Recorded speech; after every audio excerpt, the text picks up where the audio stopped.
कर्तव्य पे ब्रह्मण्याध्याय कर्माणि संगं त्यक्ता करति जे लिप्यतेन सपापेन पद्मपत्र मिवामसा तमे गुरुनाम स्मरण जदि सदगुरु कर तो गुरुनाम स्मरण कर ढाल ढोली दिए से गले किसी असुविधा नहीं गोटा गुरु बुझे जदि जैन मैंने राति बत्ती जालती नहीं बत्ती मरजिबे कौन पिंपुड़ी से नियम गुड़ाक धरले तुम किसी जगत बास तेणु मन को स्थिर कर सी सब जी जहाँ हो संसार लीला सेटा से कहीं मुंड पुरोचे विधि निषेध एणुक सुकर्म कुकर्म विचारी तुम जेते सब जेते विधि निषेध धरब सेमती घाटी हम बुझल कि जहाँ हो तुम ठाकुर को डाक आगे मन स्थिर कर ये सब कथा तुम जो शुणिल है जे प्राण शक्ति मानस शक्ति एवं आत्मशक्ति तीनटा इच्छा शक्ति रू सृष्टि होची इच्छा शक्ति रही कौटी शुण आमर त्रिकुट आज्ञा चक्र आज्ञा चक्र रहा कौटी ना लघु मस्तिष्क मध्य पछपटे मुंड पछपटे मेरुदंड ऊपर को ता केन्द्र रे जो शक्ति केन्द्र अच्छी से आज्ञा चक्र है आज्ञा चक्र सीधारे आमर भ्रू मध्य केन्द्र स्थान से ललाट चक्र सेटा हूँ आज्ञा पद्म एटा ललाट चक्र है दुई जगार आमर जो शक्ति हूँ कौन ना जो ब्रह्म शक्ति आमर दुख दुख रही से ब्रह्म शक्ति से जगार आसिकी सी दी भाग विभक्त हुंती है गोटे ज्ञान शक्ति आ गोटे इच्छा शक्ति है ज्ञान शक्ति को पुरुष कहुए इच्छा शक्ति को प्रकृति कहुए तेणु कहीं क्या छाड़ी अलग हो पारे तेणु ज्ञान इच्छा दी जन जाके मिसिकी आमर त्रिकुटे रहती है जदि रहती त्रिकुटे आज्ञा पद्म मेरुदंड पछपटे रहती जदि रहती ज्ञान हूँ अप्रकाश इच्छा हूँ प्रकाश है तेणु इच्छा शक्ति प्रकाशित होकर आमर जो मेरुदंड दी कड़े गोटे बाँ पटे जाए ईड़ा नाड़ी डाण पटे जाए पिंगला नाड़ी मझिरे मेरुदंड मध्य जाए सुषुम्ना नाड़ी है इच्छा शक्ति जो ईड़ा नाड़ी प्रभावित हुए ता ना हूँ मानस शक्ति से इच्छा शक्ति जिते पिंगला नाड़ी प्रभावित हुए ता ना हो जाए प्राण शक्ति से इच्छा शक्ति जिते सुषुम्ना नाड़ी मेरुदंड मध्य प्रभावित हुए ता ना हूँ आत्मशक्ति बुझिपारे ना आत्मशक्ति टा हूँ ओरिजिनाल शक्ति है तेणु प्राण शक्ति मानस शक्ति दी पटे प्रभावित आत्मशक्ति मेरुदंड मध्य प्रभावित सुषुम्ना नाड़ी आत्मशक्ति है श्रेष्ठ माने भल माने श्रेष्ठ सेटा हूँ प्रकृत शक्ति ब्रह्मकर प्रकृत रूप आ प्राण शक्ति मानस शक्ति हूँ शरीर कार्य साधन करने शक्ति दीटा प्रभावित है तेणु जमी मु बुझे दूची तुमको जे मूल शक्तिटा हूँ आमर बिजुली शक्ति है जेतोले से हीटर पाखे आसिक पहुँच हिट दौची सेटा कौन ताप शक्ति परिणत हो जाऊँगी तेणु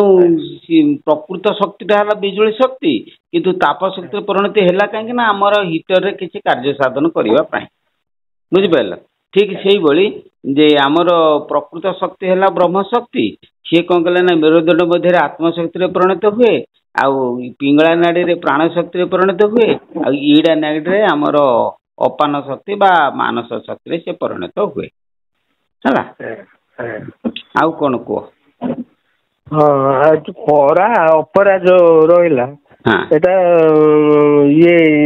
इच्छा शक्ति रु बाहर बुझे बुझे इच्छाटा है मूल प्रकृति इच्छाटा है मूल प्रकृति है मूल प्रकृति रु आमर ईड़ा नाड़ी जो मानस शक्ति प्रभावित हुए है तार प्रकृति को कहुए अपरा प्रकृति बा जड़ प्रकृति बा निकृष्टा प्रकृति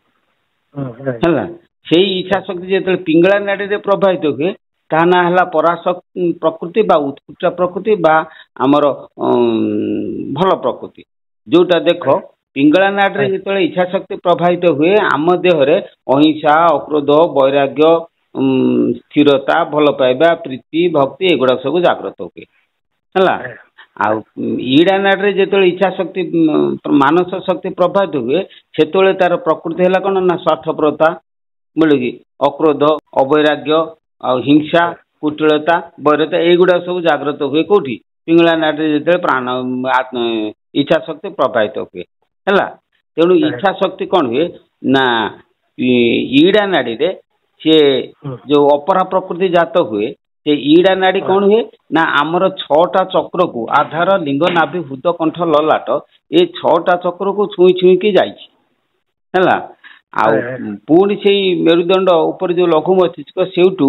पिंगला नाड़ी कौन करे ना सी प्रभावित कि सी 6टा चक्र को छुई छुई की जाइछि है तेणु से 6टा चक्र रे आमर जो आधार लिंग नाभि हृद कंठ ललाट आमर आधार चक्र बाशांते बल मध्य डफ कठ सहित कंठ देश स्वराण हंकं तथाधयुक्त वर्ण रूपम नमामि यही जो 50 वर्ण षड़ चक्र अच्छी यही 50 वर्ण ईड़ा नाड़ी आड़ को जो ढल से तुमर अपरा प्रकृति जागृत हम 50 पुणी से जो 50 अक्षर जो पिंगला नाड़ी की प्रवाहित हम पिंगला नाड़ी की आक्टिवेट हम छुईब से कौन हुए ना परा प्रकृति जागृत हम 50 तेणु अपरा प्रकृति 50 परा प्रकृति 50 है आमर साधारण लोकंकर ये उभय प्रकृति उभय नाड़ी रे केतळे अपरा जागृत होची केतळे परा जागृत होची साधक साधना बल रे ईड़ा नाड़ी की दमन करिकी जदि पिंगला नाड़ी रे से साधना करे सेतबेले कौन हुए ना तार परा प्रकृति जागृत हुए ज्ञान वैराग उदय भल पाइबा लोक भल पाइबे स्नेह प्रीति ममता एगुड़ा सब जे कि सुप्रकृति जोटा कि आध्यात्मिक उन्नति कारण सेटा जागृत हुए बुझिल तेणु प्रत्येक समय रे आमे जदि योग साधना करने को जीवा